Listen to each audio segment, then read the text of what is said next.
So I left off with letters of marque, I think. Back during the Revolution, we didn't have a navy. And that was causing us problems to no end because the British were just taking full advantage of that. The British ruled the seas, and we needed that because we needed to ship supplies quickly from, say, Maryland to Georgia. And we, it's faster by sea than overland. So what Congress did was issue what are called letters of marque, and Congress would say, Abby Zimmerman has a ship rather, that is this dimension by this dimension and can carry 16 cannon. So Abby would then have a letter signed by the U.S. Congress, the Continental Congress, as it was then, that says, it's cool that you attack British ships. So what they're essentially doing, the Continental Congress there, is legalizing piracy to fight the British. So Abby would take her ship and load it up with 16 cannon and get a crew and just go fight Brits on the high seas. And that is essentially what a letter of marque is. Cadence? No? Okay.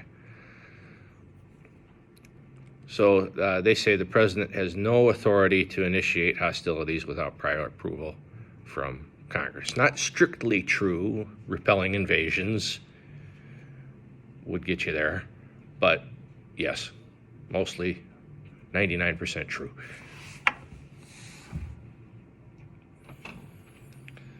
So the president would argue Congress only has power over funding and removal of executive officers. And the executive vesting clause and his commander-in-chief clause confer power on him to insert military into hostile situations. And again, the distinction here is that Congress does have the power to declare war, but the president can and will and should repel invasions of military force. Not that anybody's fearing an invasion now, but just back then, yeah, that was a real possibility. So we'll look at Operation Urgent Fury. It happened during the Reagan administration. So Ronald Reagan, very concerned about Soviet and just communist in general influence permeating into the Western Hemisphere via the Caribbean and Cuba and Central America. So this pro-Soviet communist regime seized power in 1979 in Grenada. I don't specify that up there, but it is in Grenada. And they proceed to construct a really large airfield on the island.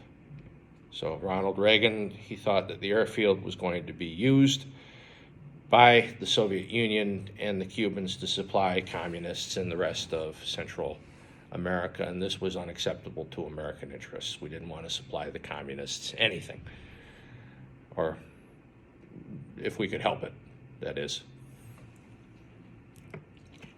So in '83, the government of Grenada is overthrown.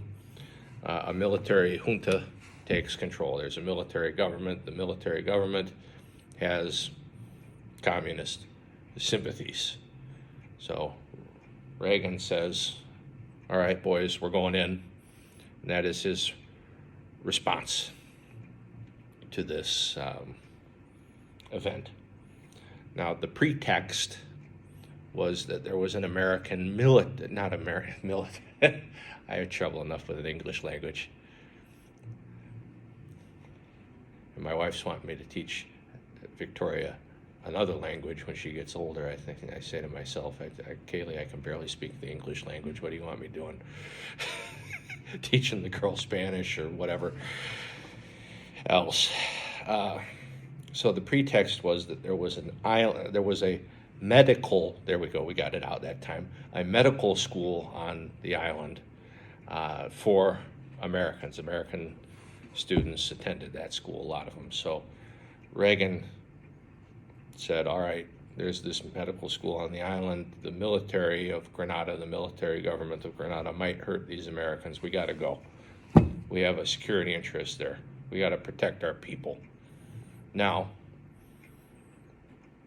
do the history books and the literature suggest that the military government of Grenada would have done anything about that medical school? No, not at all. Do I personally believe that anything would have been done about that medical school? No, not at all. But we got to stop the communists. So we conducted this invasion with several other Caribbean nations. And again, it was conducted as a rescue mission to get those people out of the medical school. And we achieved success very quickly.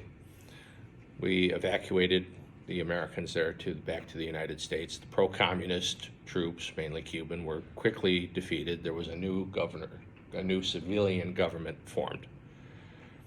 And this whole invasion raised a lot of questions regarding what the president could or could not do in regards to the use of military force.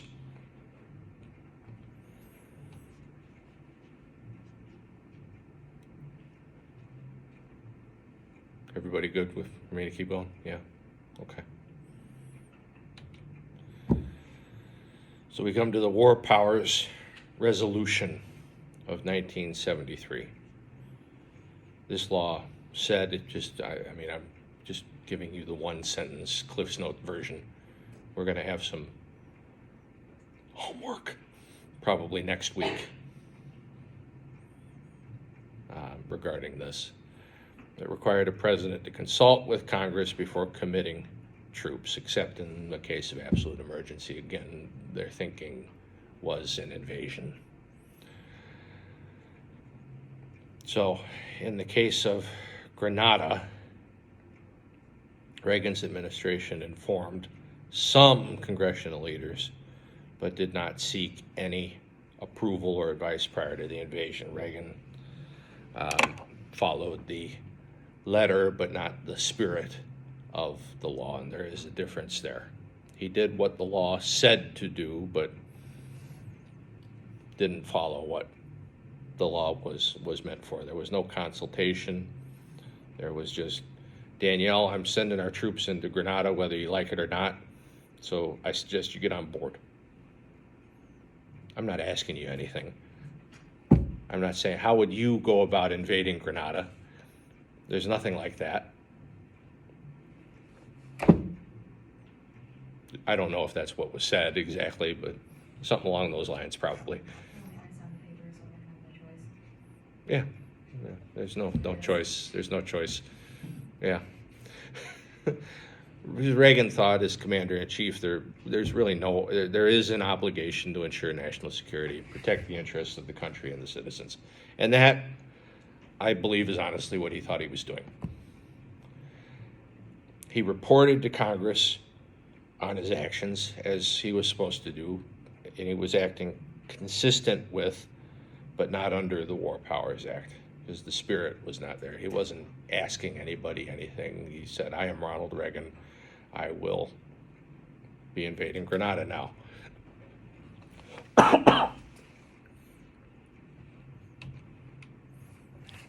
All right, we're on slide 20, and there is a 3-minute history video. So I'm going to cut this recorded portion of the class here so I don't get copyrighted.